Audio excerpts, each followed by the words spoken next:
Hello, everyone. This is going to be this week's astrology for April 17th.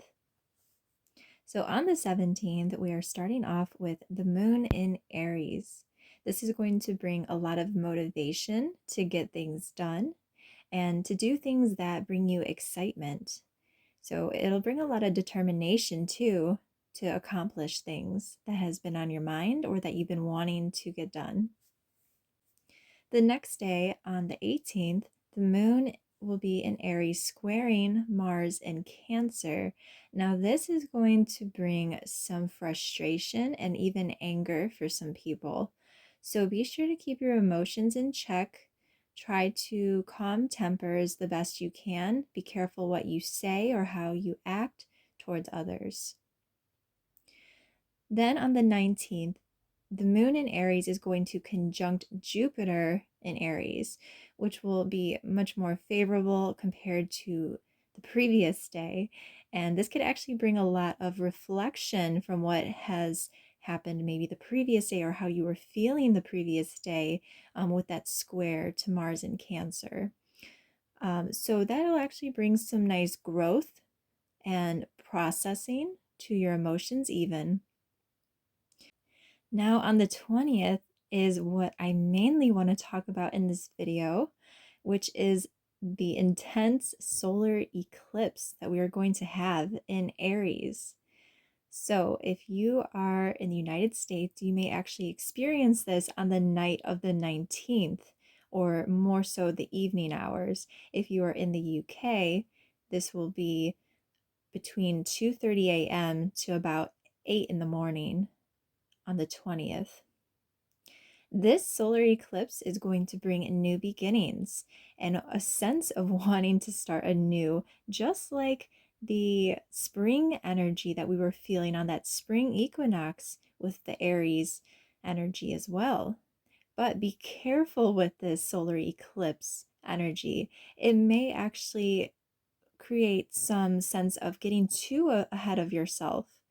So you can really try to reel this in, especially since the sun will be entering Taurus. This will help with grounding and to slow down those urges to try to rush into things. So do be very careful with the solar eclipse energy to not rush into anything at this time. With the solar eclipse, it will move into Taurus on the next day, once again creating that sense of a slowdown and grounding. This will also then start Mercury retrograde. So these are going to be a pretty intense 2 days here between the 20th and the 21st. So not only do we have the solar eclipse, but we have Mercury retrograde starting, and this will also be in Taurus. So things are going to be much more slow with communication, with internet. Don't be surprised if Wi-Fi isn't working as well. This is going to continue, as most Mercury retrogrades are, for about 3 weeks. So this will be till May 14th.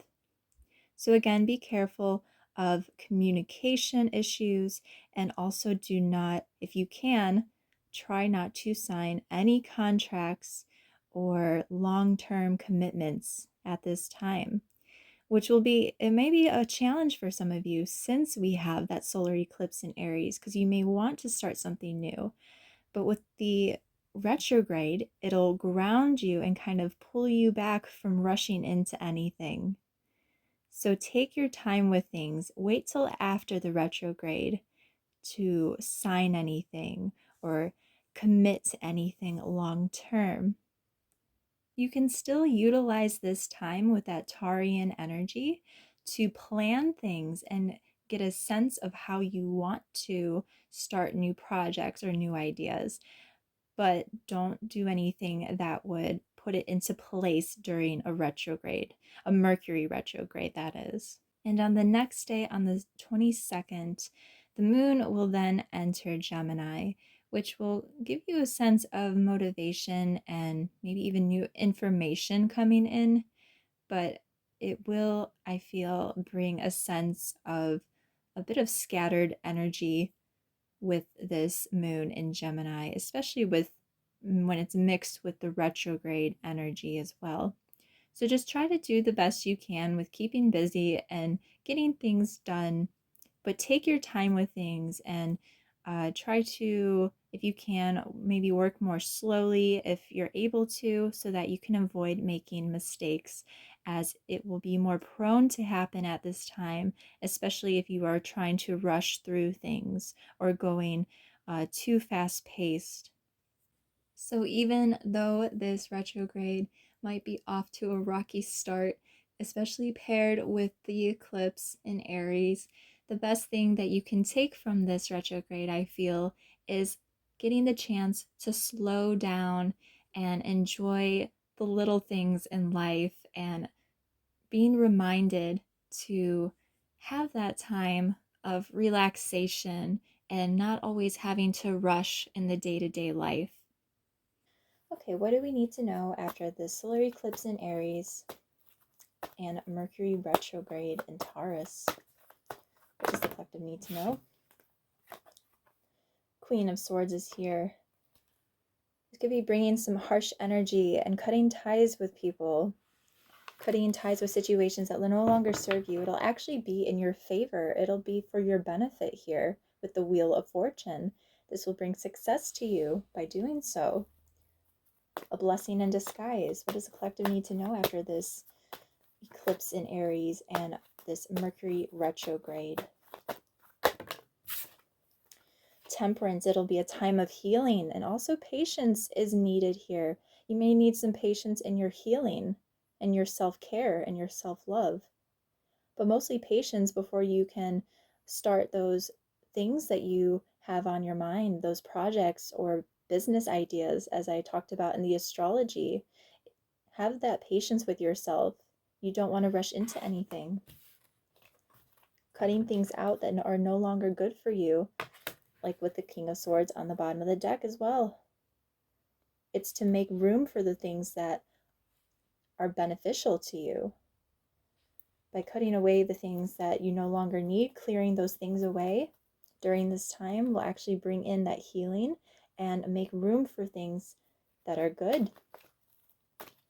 What's a message that the collective needs to know after this eclipse in Aries and Mercury retrograde in Taurus?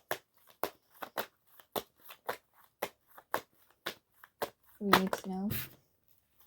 Page of Pentacles, beautiful. It's bringing a new opportunity, a new sense of joy in this opportunity. Beautiful. A lot of happiness. A new opportunity will come in when the time is right. But use this time, utilize this Mercury retrograde to plan and think about your ideas. Write them down before you take the action and rush into it. Plan it, budget, whatever it is that you need to do. Start the planning for it. Knight of Pentacles here. Get the foundations. Utilize that Taurus energy with working out the practicalities first before you charge forward and rush into anything.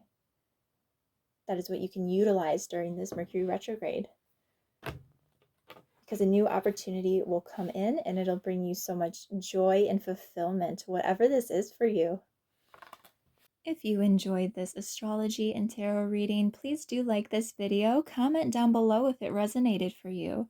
If you're watching this on YouTube, please subscribe to my channel, or if you're watching this on Instagram, please give me a follow to see next week's video.